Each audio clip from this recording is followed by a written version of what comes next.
Alors bonsoir à tout le monde d'abord. Voilà, c'est avec beaucoup de plaisir que je vous retrouve d'abord. J'ai des très bons souvenirs chaque fois que je viens vous voir. Et ce thème de l'amitié, je ne prétendrai pas en faire le tour, ça serait absurde et prétentieux, c'est pas du tout mon but. Simplement proposer quelques pistes, quelques réflexions en écho avec l'essai sur l'amitié que j'ai produit, et puis également dans l'idée de prolonger ce petit exposé par des échanges, parce que il me semble que la philosophie naît également de cela. Bien souvent, paradoxalement, on n'est pas forcément inspiré avant d'écrire, c'est en écrivant que la machine se met en route, et c'est un peu la même chose avec la réflexion commune, je l'ai souvent remarqué. Alors, pour démarrer, je partirais du cynisme, qui est un peu l'opposé de l'amitié d'ailleurs, puisque l'époque est vraiment au cynisme. Nous vivons sans doute, pour bien des aspects, dans une forme de république du soupçon.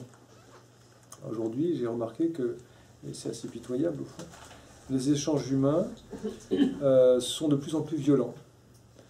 Quand les gens ne sont pas d'accord entre eux, il y a toujours eu des polémiques, des bagarres, des choses. Aujourd'hui, ça prend un tour parfois un petit peu malsain et nauséabond. Et il me semble en tout cas que l'amitié est une manière de résister à cette violence dans les échanges. On peut très bien être en désaccord avec un ami, et c'est pas bien grave d'ailleurs, et on s'en sort très bien. Il peut y avoir des polémiques, on en parlera tout à l'heure, avec un ami, sans que ça prenne ce tour. Il me semble qu'aujourd'hui, plus que jamais, et c'est peut-être à cause des réseaux sociaux d'ailleurs, eh bien, les échanges humains sont de plus en plus violents.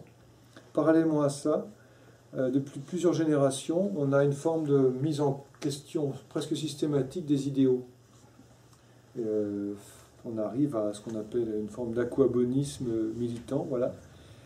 Il suffit d'avoir des idées contraires au monde pour se sentir au fond un peu étranger à cette réalité, qu'on nous vend également comme l'avènement du progrès.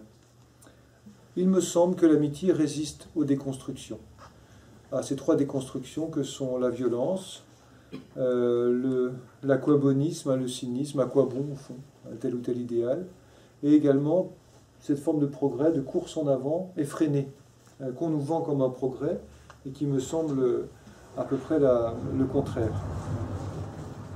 Est-ce qu'il est raisonnable au fond d'avoir confiance dans ses amis? Est-ce qu'il vraiment c'est raisonnable de vouloir avoir tant et tant d'amis? La prudence, c'est cette partie de la sagesse qui considère classiquement le lien entre l'action réfléchie et nos intérêts. L'amitié peut être constatée comme quelque chose d'éternel, qui a toujours existé, que rien ne viendrait troubler. Donc l'amitié, de fait, s'oppose au cynisme, qui considère que est bien celui qui réussit.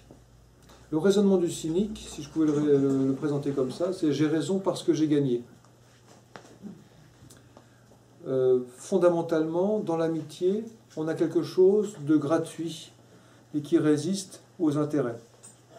Je vais vous prendre un exemple très concret, même si ça peut paraître étonnant.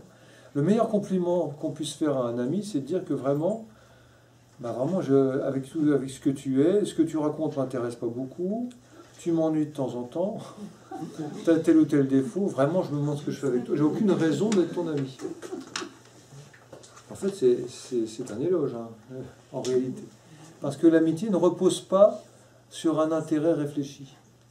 C'est-à-dire que malgré l'inexistence d'intérêt, ou malgré l'absence d'intérêt immédiat, eh bien l'autre, il se trouve qu'il peut être, malgré tout et envers et contre tout, notre ami. Certains se donnent manifestement plus de mal à avoir des ennemis que des amis. Sans doute parce que ça les fait exister et que ça leur fait du bien. Bon. Je crois que quand on se donne beaucoup de mal à faire quelque chose, c'est que ça fait du bien.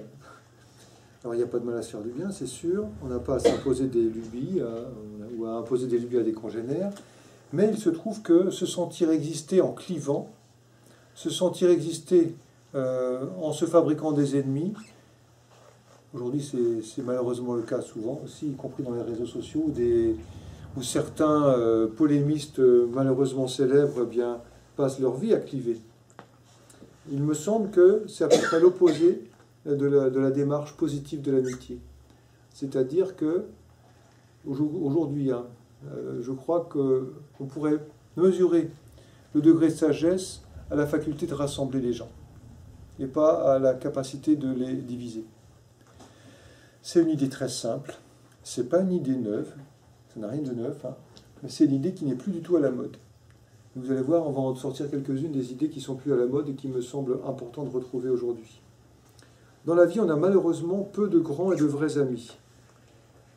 Il n'y a pas de petits ennemis, hein. Vous remarquerez qu'on parle de petits amis, mais pas de petits ennemis. Bon. Comme l'amour, la haine est un absolu qui se nourrit d'excès, hein, comme une forme d'ouragan, hein, quelque chose comme ça. L'amitié a le mérite de calmer, peut calmer les esprits, de neutraliser parfois les affres, hein, de l'amour, hein, de la haine également.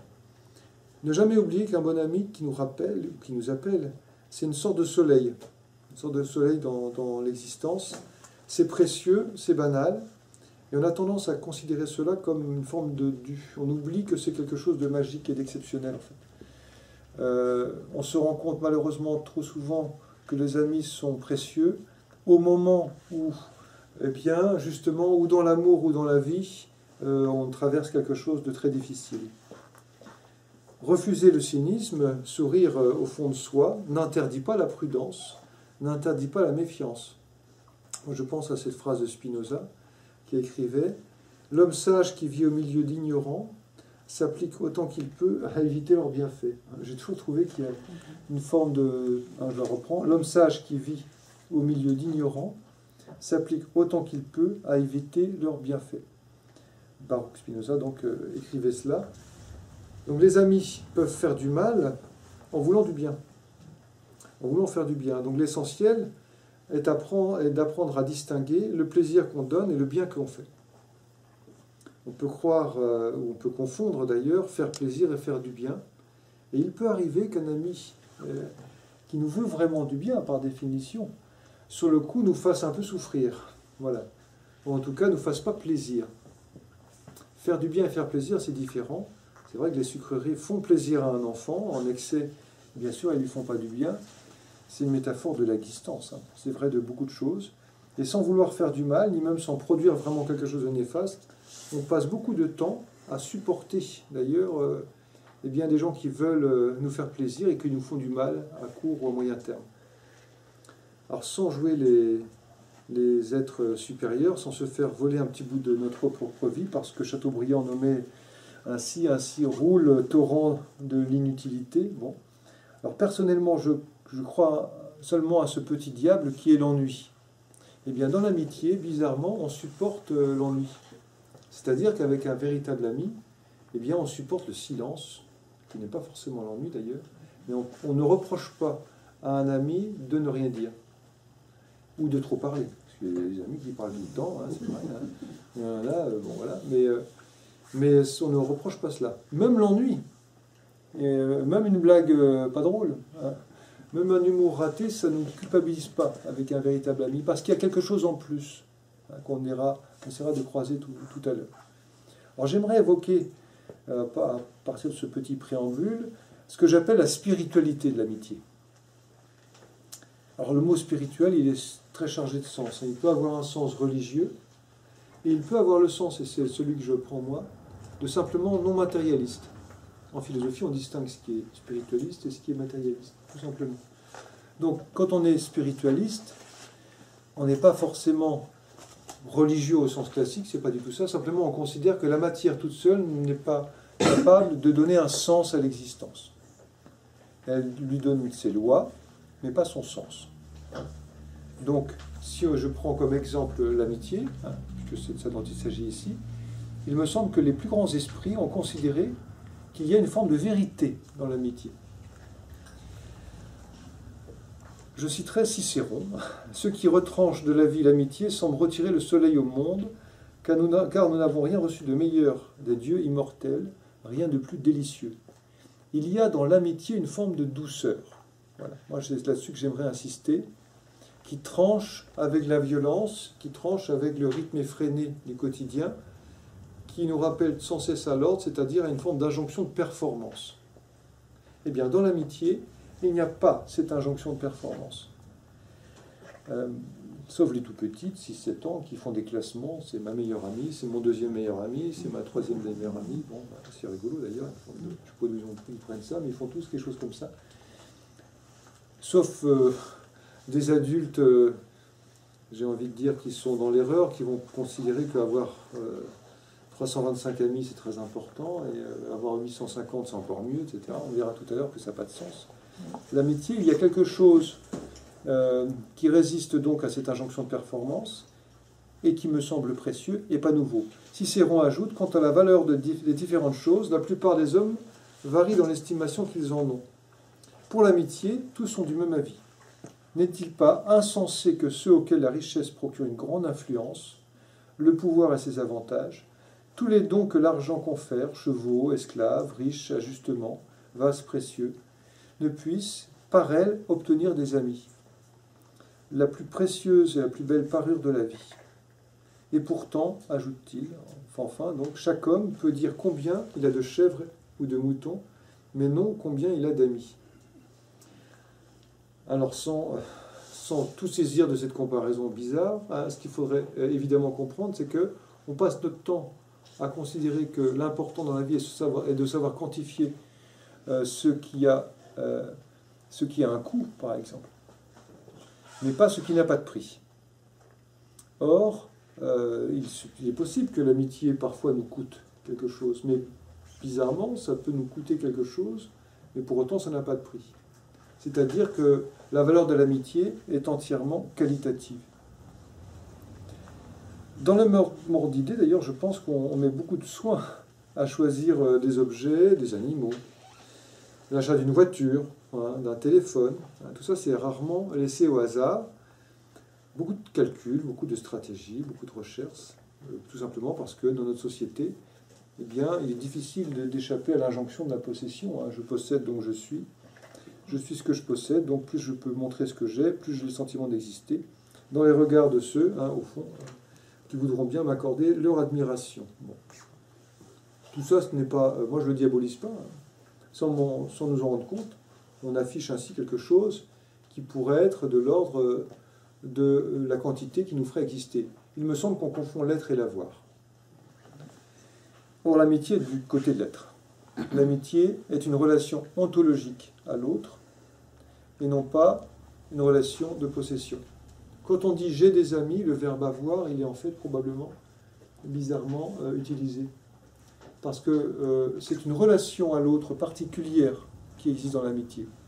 Ce n'est pas une relation de possession, en fait. On est l'ami de quelqu'un, l'autre est notre ami. Le verbe « avoir », il est probablement un peu décalé. Voilà. J'ai une montre, j'ai une voiture, je suis l'ami de quelqu'un ou il est mon ami, mais je ne suis pas certain que je possède quelque chose. Voilà. Je rentre en relation d'amitié avec l'autre, plus que je le possède. Pourquoi l'amitié est-elle spirituelle? Parce qu'elle n'est pas prévisible. Rendre l'amitié prévisible ou calculable, hein, ça serait éliminer tous les risques. Et c'est peut-être ça qui est recherché par les réseaux sociaux. C'est-à-dire faire une sorte de tri. Après tout, de même ordre que lorsqu'on achète un ordinateur ou une voiture. Peut-être que le jour viendra, j'espère pas, mais où il y aura une forme d'Argus des vieux amis. Hein. Il faudra recaser, alors, je ne sais pas comment on pourra se recaser tous les deux. Hein, voilà. Depuis le temps, voilà. Donc des vieux amis qui font plus recette, hein, n'est-ce pas? Ceux qui débarquent avec des mauvaises manières, des rides, avec de l'âge, hein, ceux qui ne savent plus très bien se tenir, ouais, qui débarquent toujours au mauvais moment, qu'on enverrait bien sur une autre planète, hein, pour avoir un petit peu moins honte. Bon, il ne faut pas paniquer parce qu'il y a des grands cerveaux qui sont en train d'inventer actuellement des logiciels de rencontre entre amis branchés, super compatibles, prévisibles, histoire de changer d'amis, de les consommer comme des canettes, hein, voilà, de les jeter également. On appelle ça le progrès. Décevoir un ami, dans ce sens-là, c'est impossible, puisqu'il n'y a plus de prévisibilité, tout est rendu prévisible, justement. Et bien, précisément, il me semble que la spiritualité de l'amitié, c'est d'échapper à cette logique, ou de l'amitié prévisible, de la quantification de l'ami, parce que je crois profondément qu'il y a quelque chose qui échappe, et même l'ami un peu lourdingue, qui sait plus très bien se tenir, hein, qui a voilà, telle ou telle apparence physique, qui fait de l'humour pas drôle ou au mauvais moment, et on en a tous connu, hein, qui sortent exactement ce qu'il ne faut pas, au moment où il ne faut pas, par exemple. On se dit, mais quand même, bon voilà. On peut lui en vouloir, bien sûr qu'on peut lui en vouloir quelque temps. Ça ne touche en rien la relation à l'amitié parce qu'il y a quelque chose qui résiste à ça. Quelque chose qui résiste à ça, et on ne sait pas très bien pourquoi d'ailleurs. Et le plus beau compliment qu'on puisse dire à quelqu'un, c'est que vraiment on n'a aucune raison de l'aimer, aucune raison, avec ce qu'il est, avec ce qu'il fait, et puis, eh bien, c'est pas grave. C'est l'autre qu'on aime quand même. Puisque je veux faire quelque chose d'un peu synthétique, j'aimerais également aborder le fait que dans la spiritualité de l'amitié, il y a le fait que, de mon point de vue, l'amitié est une forme d'amour. C'est une forme d'amour. Je ne crois pas du tout qu'il faille distinguer et opposer l'amour de l'amitié. Il y a différentes façons d'aimer. On n'aime pas ses enfants, ou ses parents qu'on a aimés, comme on aime un ami. On n'aime pas son conjoint, son épouse, son époux, comme son compagnon simplement de vie, comme on aime un ami. Et pourtant, il s'agit bien d'amour, quoi. Donc je ne crois pas du tout. Je crois que c'est le plus mauvais service qu'on puisse rendre à l'amitié, c'est d'en faire une forme d'aumône de l'amour, quoi. Ou de compensation de l'amour. C'est pas du tout une compensation. C'est un amour plein. La preuve, c'est qu'il y a même des jalousies d'amitié. Ça existe, des jalousies d'amitié. Dans les jalousies d'amitié, qu'on réserve souvent à l'enfance, en principe. Bon, je n'en suis pas certain. C'est vrai que chez les enfants, c'est très net. Hein. Les enfants, ils ont des jalousies d'amitié. Hein. Voilà, ils se mettent à bouder. Puis la bouderie, hein, comme Sartre et Merleau-Ponty l'avaient montré, c'est un spectacle. Hein. Quand on boude, en principe, ça aussi, c'est réservé aux enfants. L'enfant qui boude se donne à voir. Si on ne le voit pas, c'est raté, donc il n'est pas content. Si on ignorait le fait qu'il boude, ça ne marche pas. Donc il va se mettre souvent d'une manière telle qu'on puisse le voir bouder quand même. Et ce qu'un enfant qui boude n'aime pas, c'est en plus quand on le fait rire. Parce que ça gâche tout, il va se forcer à montrer qu'il ne rit pas. Il va se forcer, voilà. En principe, c'est réservé à l'enfance. Dans l'âge adulte, il n'y a pas ce côté spectaculaire et un peu théâtral de la bouderie, mais il reste des jalousies d'amitié. Il me semble, ce n'est qu'une hypothèse, que la jalousie d'amitié à l'âge adulte nous rappelle à un abandon passé. Si c'est mal vécu, c'est probablement parce que ça fait écho. C'est pas l'autre qui invente cette souffrance. Ça fait écho à une souffrance qu'on a vécue avant et qui nous rappelle quand on était laissé de côté par 2 ou 3 amis dans une cour d'école ou au travail avant, etc. On a tous connu ça. Donc ce qui fait souffrir à l'âge adulte, hein, bien sûr, dans la jalousie d'amitié, ce qui montre bien qu'il s'agit bien d'une histoire d'amour, l'amitié, c'est le fait de mal supporter la solitude. Et j'aimerais dire un mot tout à l'heure sur la relation entre la solitude et l'amitié, justement. Doit-on dire la vérité à un ami? J'aimerais aborder cette question-là, la question de la vérité et du mensonge par rapport à l'amitié. Et je commencerai par la déception. Décevoir un ami, c'est vraiment lancer une forme de défi négatif à sa fidélité.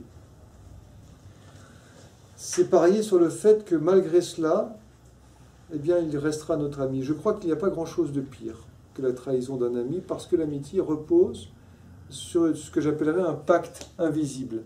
Un pacte non écrit, mais un pacte quand même. Un pacte assez lent à établir, en fait, la plupart du temps. Même si on pourrait échanger, il y a peut-être des coups de foudre d'amitié, mais je crois que le propre de l'amitié, contrairement aux coups de foudre passionnels, par exemple, c'est justement probablement une forme de lenteur. Ça échappe à une certaine logique, hein, parce que ça échappe à une logique d'intérêt, même si ça peut venir d'un intérêt.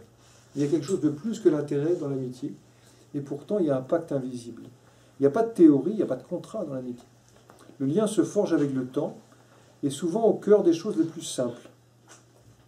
On est toujours triste d'apprendre qu'un ami nous a menti, nous a trahis, non seulement parce que ça trahit notre confiance, non seulement parce que ça attaque une belle image que nous croyons avoir, renvoyer de nous-mêmes, mais peut-être aussi parce que c'est une part de nous-mêmes qui est prise. C'est comme si on nous prenait une partie de nous-mêmes quand un ami nous trahit, et par exemple, c'est comme si ce souvenir que l'on a d'être ensemble était renvoyé au passé alors qu'on croyait qu'il était encore au présent. Et renvoyer une amitié au passé, c'est quelque chose de très triste et de très violent en fait. Et je crois que la trahison renvoie l'amitié au passé, ou en tout cas la met en question. Et ça, c'est très dur à supporter. Et on voit bien que l'amitié est une histoire d'amour. C'est comme quand quelqu'un qu'on aimait, ou qu'on aime d'ailleurs, nous dit qu'il ne nous aime plus. C'est comme si alors, il faut qu'on fasse cette conversion extrêmement difficile de transformer cet amour en souvenir. Eh bien, je crois que ce qui est très dur à supporter dans une trahison, dans l'amitié, c'est justement qu'elle nous force, en tout cas, à transformer cette amitié en souvenir. Alors qu'on ne veut pas. On veut que ce soit du présent et on veut que ce soit de l'avenir. Et l'autre nous dit par sa trahison, en tout cas, que cet enjeu, peut-être qu'il faudra le transformer en souvenir. On ne peut pas mentir à des amis, mais on peut mentir pour eux. L'enfance, encore une fois, est parsemée de ces petits mensonges, voilà, dans une classe ailleurs, où on protège l'autre, et parfois même c'est ces petits mensonges qui font naître l'amitié. L'idée que nous nous faisons du lien qui nous attache à l'autre, alors, nous protège, au fond, des punitions, nous protège des actes, nous protège de ce qui peut arriver. Albert Camus disait « La vérité, comme la lumière, aveugle. Le mensonge, au contraire, est un beau crépuscule qui met chaque objet en valeur. » Albert Camus ne transigeait pas sur la vérité, et pourtant il affirmait « Je crois en la justice, mais je préférerais défendre ma mère plutôt que la justice. » Autrement dit, dans l'amour, et donc aussi dans l'amitié, il peut arriver que l'on fasse passer le sentiment avant cette exigence de vérité. Ça met la philosophie en péril, parce que depuis le départ, Socrate enjoignait les philosophes à considérer qu'il fallait, entre un ami et la vérité, opter pour la vérité. Par définition, la philosophie, c'est le choix de la vérité, en tout cas le choix de sa quête, et de la mise en question de tous les mensonges possibles. Donc c'est compliqué, pourquoi? Parce qu'il y a une vérité propre à l'amitié, c'est une valeur. La vérité propre à l'amitié appartient au domaine des valeurs. Et si je considère, comme c'est le cas ici, que l'amitié peut donner un sens à l'existence, ou en tout cas peut nous débarrasser des faux sens, peut nous débarrasser des angoisses inutiles et de tout ce qui enferme l'individu sur lui-même, l'amitié a des vertus miraculeuses, véritablement, pour faire sortir de soi-même. Et bien je crois que, paradoxalement, l'amitié peut nous faire mentir aussi, parfois, pour protéger l'autre. Mais alors, dans ce cas-là, et ça c'est important pour moi, même sans le développer pour ne pas être trop long, mais si elle peut nous faire mentir, l'amitié, c'est pas pour nous que l'on ment, c'est pour l'autre. C'est la différence avec le mensonge, j'ai envie de dire, classique, où le mensonge, généralement, c'est la négation de la vérité, là où la mauvaise foi, ce serait la négation de la liberté. Eh bien, le mensonge dans la vérité, ou le mensonge dans l'amitié, pardon, ou pour l'amitié, a ceci de particulier, de tout à fait exceptionnel, de ne pas mentir pour son propre intérêt, mais pour sauver l'autre. Ça ne peut jamais être une solution éternelle, ça ne peut pas être une solution morale, ça ne peut pas même être un idéal moral. Mais, je le cite pourquoi? Parce que si elle peut nous faire mentir, elle donne son prix à la vérité. C'est-à-dire que c'est souvent à un ami également que l'on va dire les vérités les plus dures. Justement parce qu'il est notre ami. Si on peut mentir par amitié, on peut aussi affronter courageusement les vérités qui font mal, justement parce que c'est un ami, et qu'on ne le ferait pas à d'autres, en tout cas. Alors, l'amour suspend le temps, mais à mon avis, l'amitié neutralise le temps. Voilà. On dit que l'amour suspend le temps. Voilà. Si on parlait du temps des amis, parce que je voudrais absolument évoquer ça avec vous, on dit souvent que l'amour suspend le temps parce que voilà, les amoureux sont dans un espace et dans un temps qui n'est pas celui du quotidien, sans doute. L'amitié a cette vertu de beaucoup plus tranquille. Alors la littérature est traversée par des images de fusion amoureuse, parfois, que ce soit pour décrire la passion, un petit peu à la manière philosophique des cliniciens, parfois pour imaginer des choses extraordinaires dans les passions amoureuses. Or, il me semble que ce n'est pas la même chose avec l'amitié. Les vieux amis, quand on les retrouve alors qu'on n'a pas parlé avec eux depuis très longtemps, on est capable de retrouver quasiment le milieu de la conversation, on les avait laissés. Ce qui s'oppose donc à l'amitié authentique, c'est pas tellement le temps qui passe, c'est plutôt lorsque le silence s'accompagne d'un malaise. Ce qui met en question l'amitié, là où elle est en difficulté, c'est c'est ce que j'appellerais le malaise du silence. Si nous en venons à penser, j'aurais préféré que nous fussions étrangers l'un à l'autre, c'est que l'amitié est morte, ou en tout cas qu'elle n'a pas réussi à repousser. Voilà, on pourrait le dire comme ça. Alors les plus grands penseurs se sont affrontés, un peu par livres interposés. Moi j'ai souvent interprété l'histoire de la philosophie comme une forme d'interminable histoire épistolaire. Chacun écrit un courrier à l'humanité en visant des auteurs auxquels sa thèse du moment répond, jusqu'au jour où un autre lui répond, sans jamais cesser de s'adresser à la terre entière d'ailleurs, même si les plus avisés des lecteurs savent toujours qu'un écrivain, comme on me l'a souvent dit d'ailleurs, écrit toujours le même livre. Au début j'étais un peu vexé, l'écrivain écrit toujours le même livre. Et probablement qu'il y a, c'est un peu excessif évidemment, mais il y a du vrai là-dedans. Et peut-être que justement, dans ce sens-là, les conflits qu'il y a entre les grands auteurs ne sont pas à l'opposé d'une amitié possible. Alors, il y a des conflits entre les grands penseurs, entre Descartes et Pascal, entre Rousseau et tout le monde, entre Rousseau et tous ses contemporains, voilà. Je me suis toujours demandé comment c'était possible de se fâcher avec Hume, vu le caractère qu'il avait, mais enfin bon. Entre Schopenhauer, bien sûr, Hegel, entre Nietzsche et tout le monde aussi, d'ailleurs, Nietzsche et Wagner, Nietzsche et les Freudiens, déjà, Freud et Bieswanger, Sartre et Camus, Sartre et Foucault, Sartre et Lévi-Strauss, Sartre et les communistes, Sartre et les Sartriens d'ailleurs, les Sartriens entre eux, voilà. Donc, je sais très bien que dans ce milieu-là et dans le milieu des Sartriens, il y a beaucoup de bagarres intellectuelles comme ça. Parfois, ça peut toucher à des conceptions de vie. Les amis s'engueulent, voilà, parce qu'ils ne sont pas d'accord sur des conceptions de vie. Parfois, ça peut tomber viser plus bas, lorsqu'il s'agit de vexation. Et moi, j'ai souvent été un peu déçu par les plus grands esprits que tu as cités un petit peu tout à l'heure, en voyant que les querelles étaient intellectualisées, alors qu'au fond, ça reposait sur des questions de positionnement. Et je ne sais pas si c'est bien de le dire comme ça, mais ça ne me dérange pas. On gagnerait du temps parfois à faire davantage d'éthologie que de philosophie et de psychologie, tout simplement, d'études du comportement, pour savoir que simplement, parfois c'est des querelles de positionnement, des querelles liées à des vexations. Si c'est vrai en philosophie, c'est vrai dans le milieu scientifique. C'est vrai dans tous les milieux.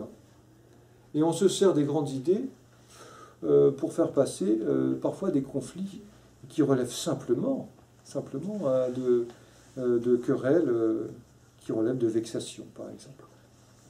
L'amitié nourrit un débat passionné, d'opposition, et on peut puiser dans l'autre, dans l'ami, une forme d'oxygène. Mais on remarque que paradoxalement, on discute et on s'oppose d'autant mieux avec des gens que sur le fond, on a forcément des points d'accord fondamentaux avec eux.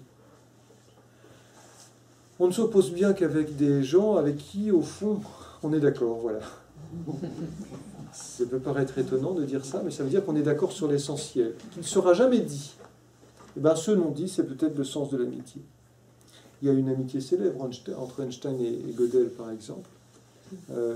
Einstein qui était un immense savant, Gödel aussi, savant et philosophe, et Gödel qui avait un tempérament extrêmement angoissé, renfermé sur lui-même, qui a terminé dans la paranoïa, le génie de Gödel, et Einstein qui avait un tempérament beaucoup plus tranquille en apparence en tout cas, le bon vivant, et il l'apaisait énormément. C'est une amitié qui était profonde entre ces deux grands hommes, qui s'opposaient surtout, sur le plan du caractère, mais qui se comprenaient intellectuellement.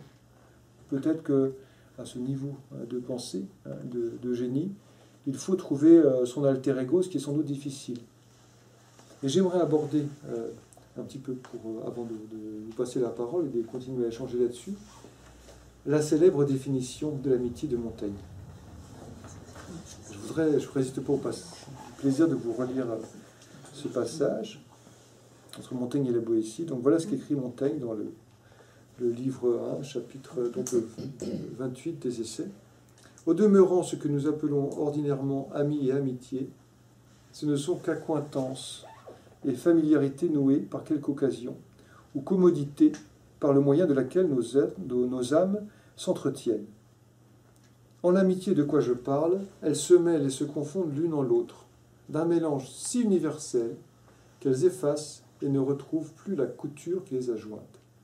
Si on me presse de dire pourquoi je l'aimais, je sens que cela ne peut s'exprimer qu'en répondant « parce que c'était lui, parce que c'était moi ». Alors, c'est l'auteur d'un seul livre, au fond, hein, Montaigne, les Essais. Mais Montaigne invente le récit autobiographique et le fait qu'il exprime son attachement pour Étienne de la Boétie en décrivant précisément la gratuité de l'amitié. Il explique, il y a un autre passage, il dit la chose suivante, une force inexplicable et fatale médiatrice de cette union. Il énonce ici un mystère. Moi, je ne peux pas lire ce passage sans comprendre tout de suite qu'il s'agit d'une déclaration d'amour. Non pas au sens où ça impliquerait la relation au corps, mais au sens où c'est un amour. L'amitié est véritablement une forme d'amour qui implique quelque chose d'exclusif, quelque chose d'éternel, puisque contrairement à un contresens très fréquent, c'est après la perte de son ami qu'il écrit ça. Donc en fait, c'est à la fois extrêmement élogieux, mais très triste. Parce qu'il écrit ça pour en parler au passé. Et non pas simplement parce que c'est lui, parce que c'est moi, etc. C'est pas seulement ça. C'est aussi une forme d'éloge qui implique une dimension tragique. Mais il y a autre chose que je voudrais dire sur l'amitié, c'est le fait que l'on considère que si l'amitié est bien une preuve d'amour, elle est étrangère à la sexualité. Michel Onfray dit que l'amitié, en fait, c'est une relation à l'autre, c'est l'amour sans le rapport au corps. Moi, je crois qu'il se trompe. Ça lui arrive, hein. Ça arrive qu'on ne se voit pas du tout d'accord. Je crois qu'il se trompe, Michel Onfray, là-dessus. Pourquoi ? Ben, tout simplement parce qu'avec des amis, on peut faire, je vous donne un exemple très simple, des randonnées. On peut faire du sport, on peut bricoler, on peut faire du jardinage, on peut faire des choses très physiques. Il y a bien un rapport au corps, au contraire, qui parfois fait naître une amitié. Quand on est militaire, par exemple, c'est l'ami qui n'existait pas avant, c'est celui à qui on va tendre la main, sans qu'un gradé nous voie trop d'ailleurs, pour le sortir de la fosse célèbre, voilà, dans un parcours de combattant. Bon, ou le pousser un peu pour qu'il passe un obstacle. C'est ça l'ami. C'est pas quelque chose qui est forcément intellectualisé, mais ça passe bien par le corps. La cuisine, par exemple, dont il parle si bien, Michel Onfray, par ailleurs, eh bien, ça implique aussi un rapport au physique et au corps. Mais, et moi c'est ma thèse, l'amitié inclut un rapport au corps, mais exclut le désir. L'amitié, c'est l'amour sans le désir. C'est pas l'amour sans le corps, je crois qu'il se plante là-dessus, mais c'est l'amour sans le désir. On ne passe pas d'une logique du désir à une logique d'amitié sans détruire l'un ou l'autre. Alors peut-être que certains parviennent à passer avec le temps d'une relation passionnelle, amoureuse, avec le désir et donc la sexualité, à quelque chose qui serait une relation d'amitié, c'est possible. Mais je crois que l'amitié est bien une forme d'amour qui peut être très haute, très élevée, et qui ne gagne rien et qui perd sa définition même d'amitié avec le désir. C'est autre chose. Ce n'est ni mieux ni moins bien, mais c'est autre chose. Ça ne veut pas dire d'ailleurs qu'on ne peut pas passer de l'un à l'autre, mais ça veut dire qu'on change la nature de la relation, tout simplement. On change la nature de la relation. Et par exemple, passer d'une relation d'amitié à une relation d'amour avec le désir, par exemple, eh bien, ça donne une autre signification à l'apparence. Ça donne une autre signification au silence. Ça donne un autre sens également à la déception. On ne déçoit pas un amant ou une amante, voilà, comme on déçoit un ami. Ça n'a pas la même signification. C'est très dommageable dans les deux cas, mais ça n'a pas le même sens. Pareillement, d'ailleurs, j'ajouterais que dans la relation avec le désir, il y a un rapport au corps de l'autre qui est une totalisation, le corps de l'autre. On ne désire jamais un bout du corps de l'autre. D'ailleurs, je ne crois pas du tout qu'on puisse désirer un corps. Le corps, la logique du désir, ça n'appartient pas du tout à une logique du besoin. Le désir n'a rien de naturel, quoi, ça se saurait. Si j'ai envie de boire un verre d'eau, d'ailleurs je vais le faire là, tout de suite. Si j'ai soif, eh bien voilà. Je ne désire pas du tout le vert. Hein. Parce que dans le désir, il y a la volonté. Le désir, c'est le désir du désir de l'autre. Si je manque d'eau, je n'ai pas besoin d'imagination pour manquer d'eau. Pas besoin du tout. Je n'ai pas besoin d'imagination pour avoir soif. Et enfin, troisièmement, je ne suis pas libre d'avoir soif ou pas. Et ça rend modeste la nature et les besoins naturels. Dans le besoin, il y a donc le déterminisme naturel, pas de liberté, il n'y a pas d'imagination non plus, et il n'y a pas une volonté de réciprocité. J'ai pas envie que le verre d'eau ait envie d'être bu par moi. Bien, vraiment, sinon j'ai un problème. Alors que dans le désir, c'est vraiment le désir de l'autre qu'on désire. Dans le désir, il y a de la liberté, il y a de l'imagination. On ne peut pas désirer sans imaginer. Même le pire des gros bœufs qui voudrait penser qu'il n'est qu'un animal, il ne peut pas désirer sans imaginer un minimum. Donc il est moins primaire qu'il le croit. Bon, il y en a certains, des fois j'ai des doutes, mais même eux, ils ont une faculté de se représenter l'autre, par exemple. Et enfin, il y a quand même dans le désir toujours une forme de responsabilité qu'on éprouve. Moi, je ne peux pas me sentir coupable d'avoir faim, ou d'avoir soif, ou d'avoir sommeil, ou d'avoir chaud, ou froid. Si vous dites à votre voisin « j'ai chaud », il ne va pas vous regarder en disant « tu me déçois énormément ». Jamais j'aurais fait ça de toi. Vraiment, c'est bien si vous dites à votre voisin que vous avez soif et qu'il vous dit « mais vraiment… il y aura un avant et un après, etc. » c'est qu'il a un problème. Alors que dans le désir, c'est autre chose. Le désir fait naître un événement particulier. C'est un événement, c'est un manque qu'on éprouve, hein, mais ce n'est pas un manque du corps de l'autre, c'est un manque corps et âme confondus. Vraiment corps et âme confondus. On ne peut pas désirer un esprit tout seul, parce que si vous dites à quelqu'un, bon bah, je t'aime beaucoup, mais uniquement intellectuellement, il y aura quelque chose de décevant. Et si vous dites à l'autre, je t'aime beaucoup, mais ce que tu penses ne m'intéresse pas du tout, surtout tais-toi, c'est extrêmement réducteur. Mais dans les deux cas, c'est réducteur. En fait, on voit bien que dans le désir, c'est le manque de l'autre comme totalité. Corps et âme, et une partie du corps vaut la totalité du corps, bien sûr. Dans l'amitié, on n'est pas du tout dans cette logique-là. L'autre peut nous manquer. Il nous manque aussi corps et âme. C'est son attitude, c'est son visage, c'est sa voix, c'est son rire, c'est ses blagues idiotes qui peuvent nous manquer. Il y a quelque chose de… Parfois, on peut rire… Le fou rire dans l'amitié, c'est quelque chose de particulier, par exemple. C'est bien quelque chose de physique aussi, le fou rire. Et pourtant, on est complètement sans forme de désir. Pourquoi ? Parce que, précisément dans l'amitié, ça ne s'adresse pas au manque de l'autre comme manque de soi. Il n'y a pas la volonté dans l'amitié qui appartiendrait au domaine de la sexualité. Pour parler de manière encore plus directe, il n'y a jamais dans l'amitié quelque chose qui relèverait du désir et de sa consommation. C'est complètement hors sujet. Complètement hors sujet. Et c'est pour ça d'ailleurs que parfois, il peut arriver que dans un couple, l'un des deux dise, ou ne le dise pas dans ce cas-là, mais que l'un des deux ressente que l'autre a davantage comment on pourrait dire, de liberté à parler de certains sujets avec un ami ou avec une amie qu'avec soi-même.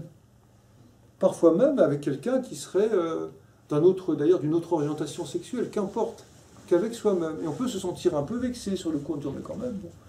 Et bien justement parce que dans l'amitié, il n'y a pas d'enjeu de déception possible, et donc ça ouvre peut-être une forme de liberté, hein, qu'il n'y a peut-être moins dans une relation comme ça de couple, en tout cas ça peut arriver. Et je terminerai mon propos, parce que je suis déjà trop long, j'ai déjà un peu débordé, par le fait de considérer que l'amitié, si trop d'amis tue d'amitié, et c'était un peu l'idée que j'ai pas eu le temps de développer, mais qu'importe, on pourra en parler après, je pense que dans l'amitié offre cette faculté de résister. Kant a parlé de la faculté de connaître, de la faculté d'agir, de la faculté de désirer. Je crois que dans l'amitié, il y a la faculté de résister. L'amitié permet de résister à beaucoup de choses, au fait de se prendre soi-même, à soi-même déjà. Résister à soi-même, c'est-à-dire le fait de se prendre au sérieux, d'avoir la grosse tête parfois, l'amitié remet les choses à leur place. Voilà. Je crois que ça a cette vertu-là. L'amitié fait résister aussi aux tuiles qui immanquablement nous tombent dessus dans la vie. L'amitié permet de résister aussi à cela. L'amitié est une faculté de résistance aussi face à une oppression. C'est dans l'oppression que l'amitié devient presque une modalité de la survie. Souvent, historiquement, on l'a vu plus d'une fois. Et enfin, je crois que dans l'amitié, moi je terminerai par ça, il y a cette légèreté qui manque tellement et qu'on copie lourdement avec le cynisme et avec ce par quoi j'ai commencé tout à l'heure, c'est-à-dire avec la volonté, au fond, de descendre les idéaux. L'amitié reste un idéal à la portée de tous, et il me semble que si l'amitié a ou dispose de cette faculté de résister, c'est aussi une faculté de se rendre léger. L'amitié allège la vie, un peu comme Nietzsche parlait de la danse et de la musique qui allège la vie. Quand Nietzsche écrit « Sans la musique, la vie serait une erreur », je crois que l'amitié donne cette légèreté, et c'est cette légèreté-là qui est la forme de l'esprit par rapport à ce que j'appelle la matérialité. Et dans ce sens-là, je conclurai mon petit propos voilà, en disant que l'amitié nous offre cette liberté et cette légèreté. Je vous remercie.